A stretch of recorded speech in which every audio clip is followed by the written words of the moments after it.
Your iPhone allows you to edit and delete messages, even after you've already sent them. Let's say I'm sending a message, make a horrible typo, and then blast away without checking my message first. I can go back and edit the message. I'll just tap and hold the message, and from the little pop-up menu, I'll choose Edit. I can then make changes to the message and resend it. The only catch here is that you have 15 minutes from the time you first sent the message. After that, it cannot be edited anymore. Once you're done editing, the message gets corrected and a little edited tag appears below it. So, your recipient also sees that you've edited the message.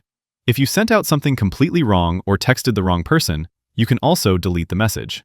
Just tap and hold, and from the menu, this time we'll choose Undo Send. Message goes away, and a little notification says you unsent a message. Again, your recipient will see that as well, and for unsending, you only have 2 minutes to do it. Another thing to note is that this only works with the blue bubble iMessages. If you're texting with someone who's using Android or another green bubble phone, those messages unfortunately cannot be edited or deleted.